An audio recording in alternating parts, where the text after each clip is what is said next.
Boa noite a todos. Boa noite. Queridos irmãos, queridas irmãs, sejam todos bem-vindos. Então, hoje nos coube a tarefa de trazer uma mensagem, uma palestra ou uma exposição, inaugural para essa nova data, para esse novo horário, aos sábados, E o tema que escolhemos para falar, coloquei aqui, postulados espíritas, ou princípios espíritas. Nós já falamos desse tema há um tempo atrás, mas é sempre oportuno relembrarmos ou falarmos novamente dos princípios espíritas. E então esse tema que iremos aqui abordar sobre esses princípios do espiritismo, ele tem, assim como a física, como a química, outras doutrinas, todos têm seus princípios, seus postulados. E não é diferente com a doutrina espírita. Então, aqui nós abordaremos 5 desses princípios. Tem outros princípios, outros postulados, mas os principais são os 5 de que falaremos aqui. Antes de falarmos exatamente dos princípios espíritas, gostaria de colocar 2 definições do que é o espiritismo. São 2 definições que eu acho bastante interessante, bastante esclarecedora, Dessas 2 definições, então, uma é que nos diz assim, que o espiritismo é uma doutrina filosófica de fundamentos científicos e com consequências religiosas, que tem por base a existência de Deus e a evolução espiritual do homem. Vou até repetir. O espiritismo é uma doutrina filosófica de fundamentos científicos e com consequências religiosas, que tem como base a existência de Deus e a evolução espiritual do homem. Então, essa definição nos traz o tríplice aspecto, aquele aspecto filosófico, o científico, e a consequência, quando adotamos esses 2 valores, vamos dizer assim, a consequência disso é a religiosa. Nós nos melhoramos a partir da filosofia e da ciência espírita e nos transformando, nós transformamos-nos em pessoas religiosas. Então, é nesse sentido que o espiritismo é religião. A segunda definição está no livro O que é o Espiritismo, e Allan Kardec coloca para nós, então, que o espiritismo é uma ciência que trata da natureza, da origem e do destino dos espíritos, bem como das suas relações com o mundo corporal. Então, estudando o espiritismo, nós estamos estudando a nós mesmos, Importante a gente saber, ter essa noção, essa consciência de que, ao estudarmos, ao virmos na casa espírita, às vezes tomar um passe, ouvir uma palestra, em um grupo de estudo, nós estamos nos estudando, nós estamos aprendendo sobre quem somos, já que ela trata da origem e do destino dos espíritos, da natureza, origem e destino. Então, o primeiro desses princípios, dos 5 que falamos, o primeiro é a existência de Deus. Então, nós não temos ainda a capacidade de compreender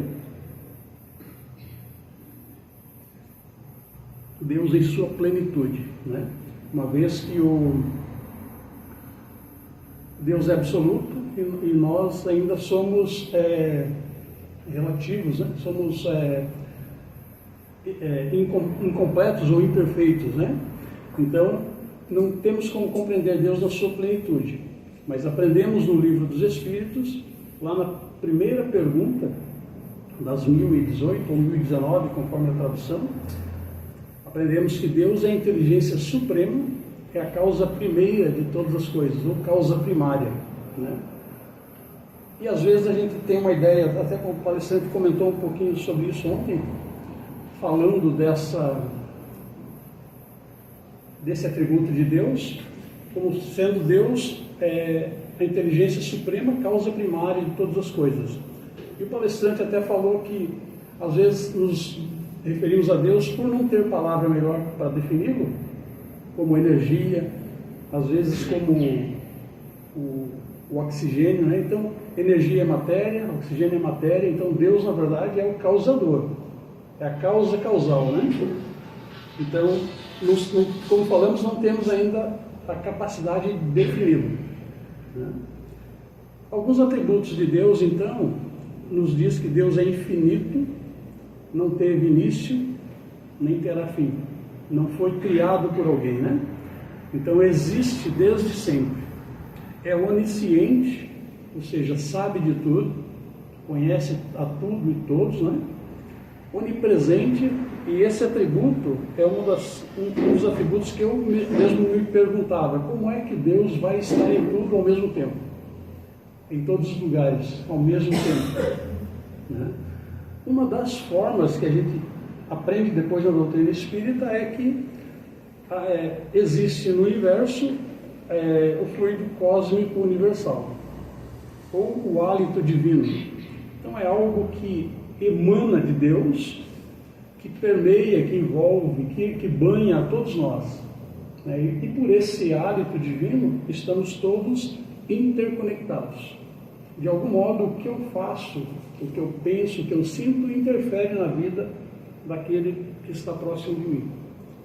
Todos nós estamos interconectados. Mesmo entre os mundos, há uma solidariedade entre os mundos, né? Há uma conexão. Então, onisciente, onipresente, soberanamente justo e bom.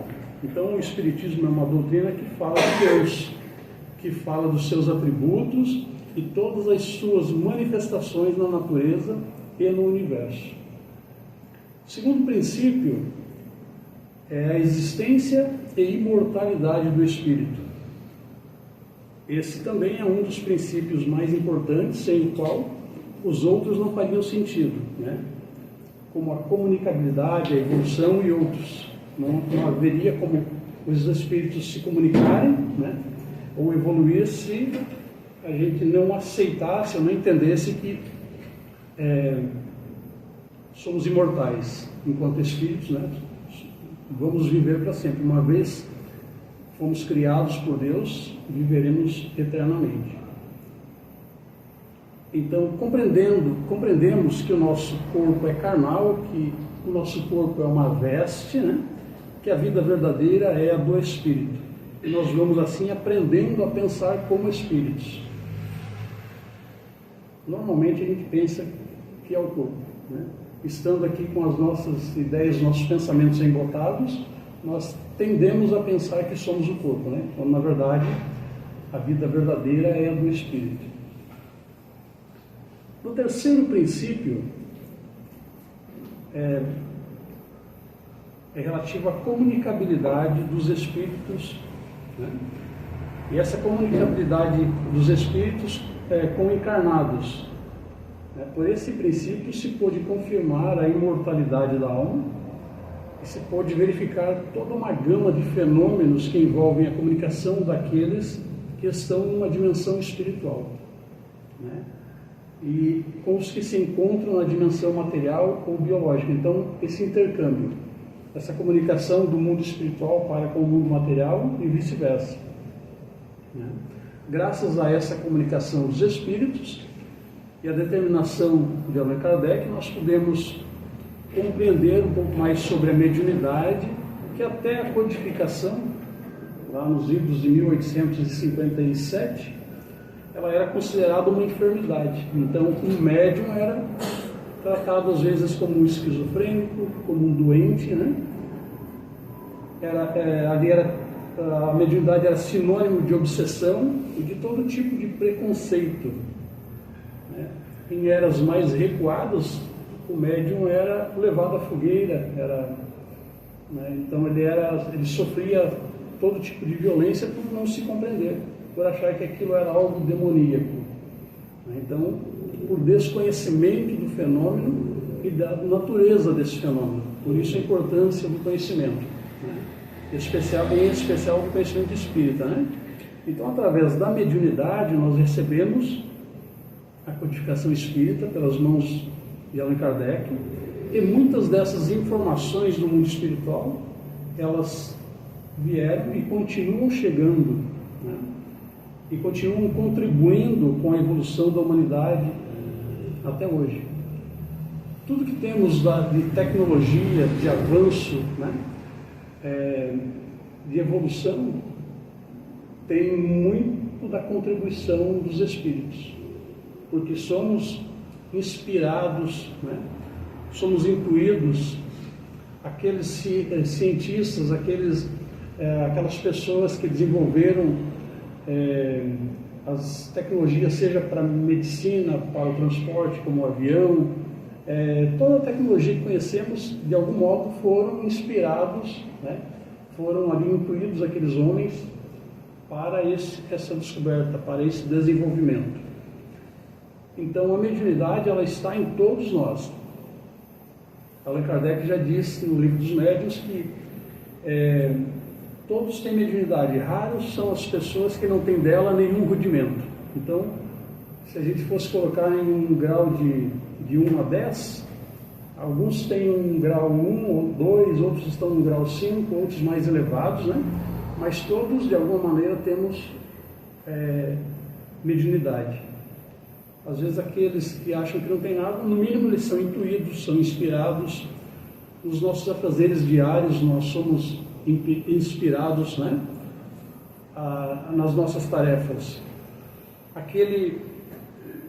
Aquela pessoa que escreve um livro, ele está ali sendo inspirado para levar aquele conhecimento, né, para outras pessoas que vão precisar daquele conhecimento que está ali sendo colocado. Uma vez que Deus, como diz o Haroldo Dutra Dias, não tem boca, não tem língua. Deus se utiliza das criaturas para auxiliar as criaturas. Somos nós que, pelo nosso intercâmbio, pela nossa convivência, que nos auxiliamos, ajudamos mutuamente.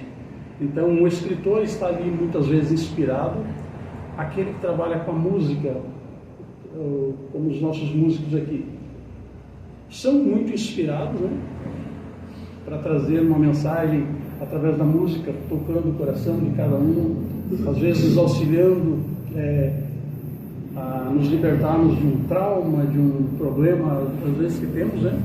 Então, essa inspiração nos chega como algo que nos auxilia, que nos ampara, né? A intuição, então, não nos enganemos, todos temos de algum modo mediunidade. O quarto princípio vai nos falar da reencarnação. E a reencarnação, ela é um dos princípios fundamentais da doutrina espírita e de outras doutrinas também, né? Outras correntes religiosas trabalham ou aceitam a ideia reencarnacionista.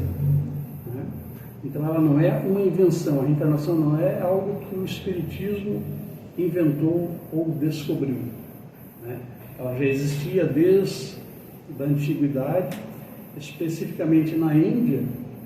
O budismo, o hinduísmo já trabalhavam com essa ideia reencarnacionista, né? Então a reencarnação, ela é a única que está de acordo com a justiça divina. Através da reencarnação, nós vamos poder explicar por que viemos a esse mundo, né? Por que é que uns são ricos e outros são pobres, falando materialmente, né? Por que é que uns nascem com muita saúde, às vezes a pessoa nasce com muita saúde, já numa família abastada, vive uma vida relativamente tranquila e longeva, desencarna lá com 80, com 90 anos, sem maiores problemas. E outros já nascem ali com uma doença mais grave, passa por muitos sofrimentos. Então a doutrina espírita, ela nos esclarece acerca dessas diferenças, né? Através das múltiplas existências, podemos compreender, então, a justiça divina, pois se vivêssemos uma só vez, né, como muitos acreditam, não se poderiam explicar as diferenças sociais, culturais, intelectuais, né, as diferenças morais que há entre cada um, né? Entre todas as pessoas.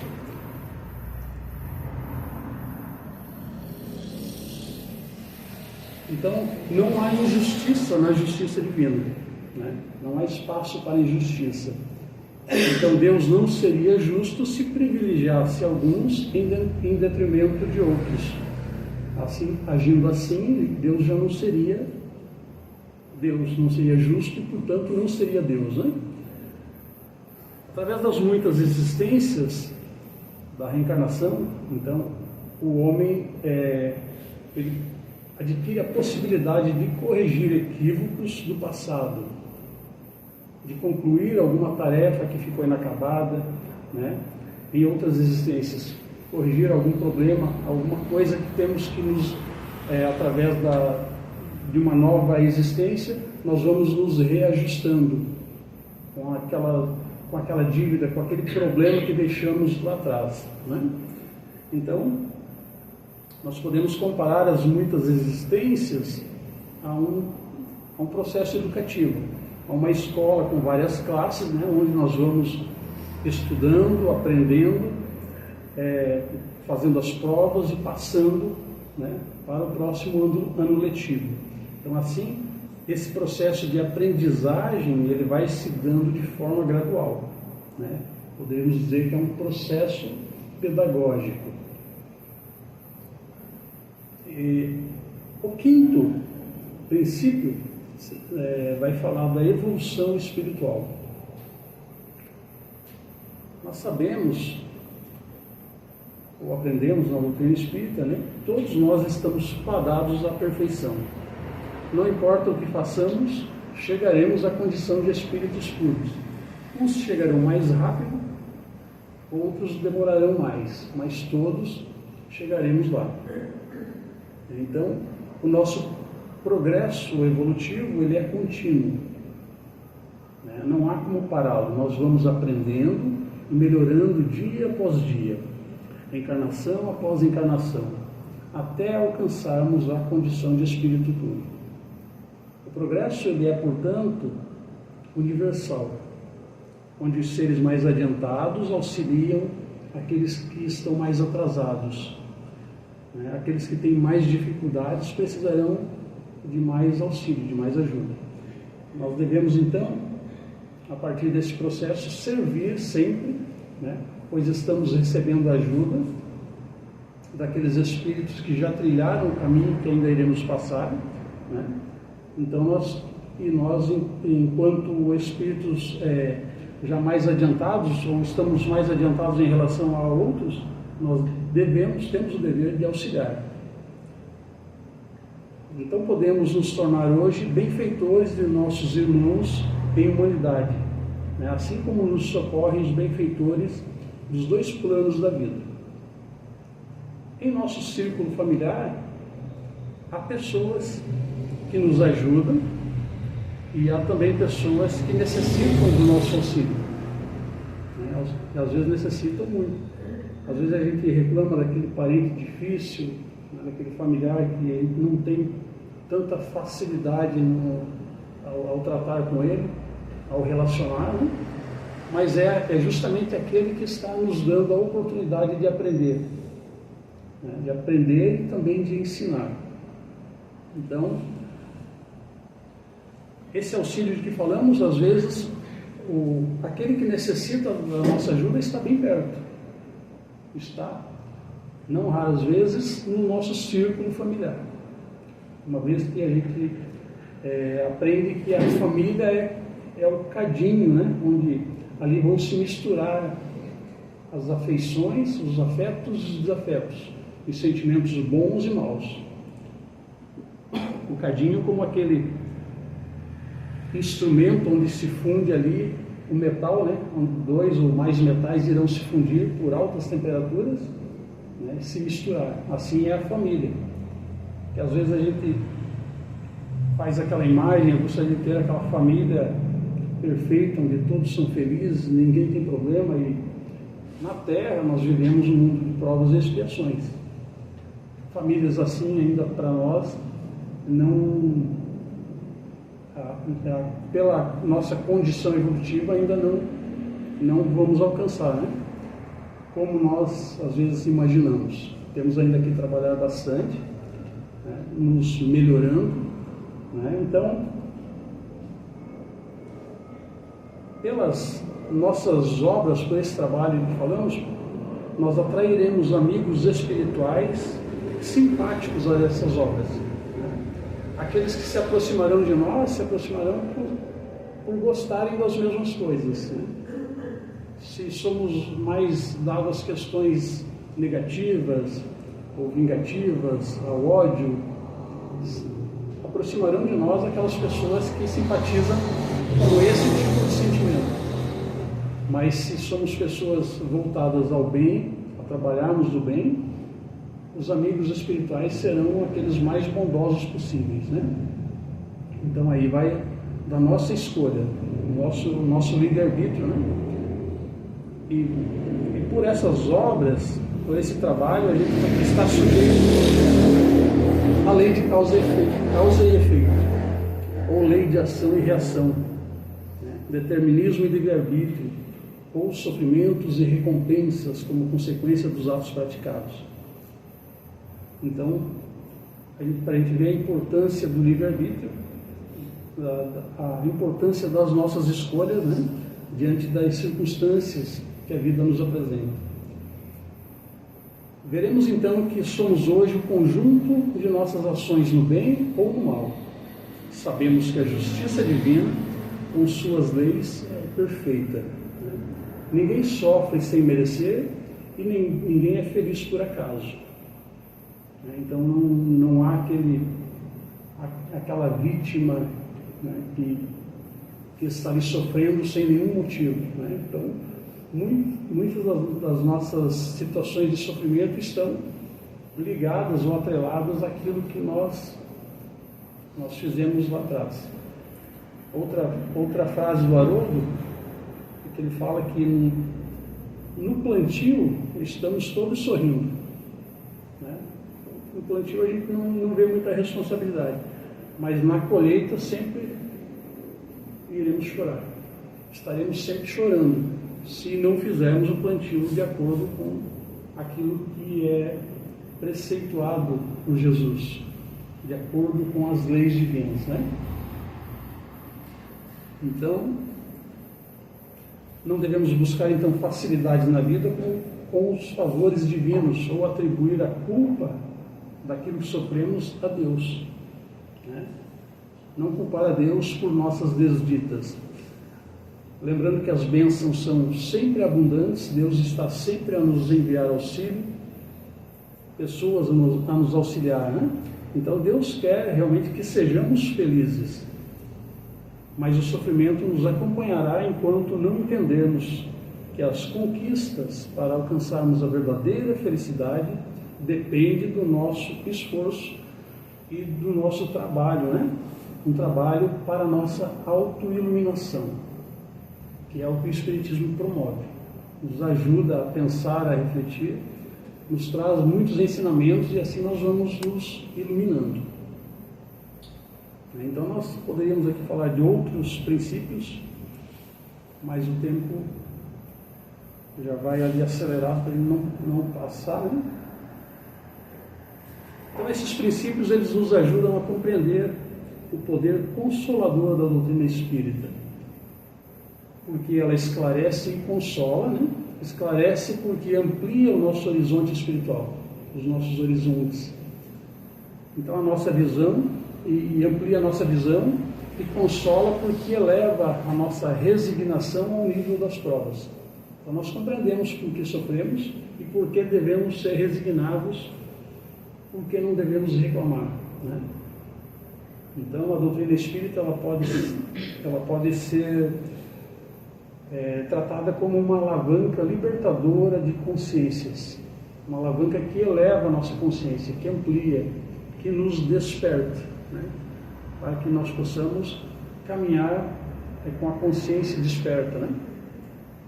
Então, quando sentirmos o desânimo diante das dificuldades, lembremos dos ensinamentos de Jesus, que é o nosso modelo, que é o nosso guia, né? Que Ele é o Cristo, hoje porque já passou por muitos dos problemas dos quais nós passamos hoje, né?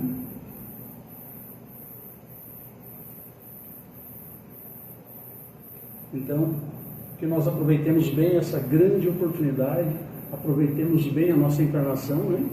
Sempre há tempo de refazermos, de retomarmos o caminho, às vezes tomado equivocadamente, às vezes um caminho mais tortuoso, né?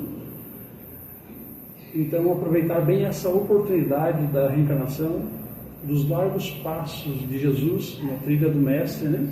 De fazer a diferença enquanto cristãos, fazendo sempre o bem, trabalhando sempre para o bem e para o amor, né?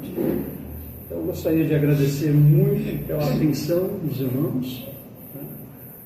Desejando um ótimo final de semana, muita paz a todos. Muito obrigado.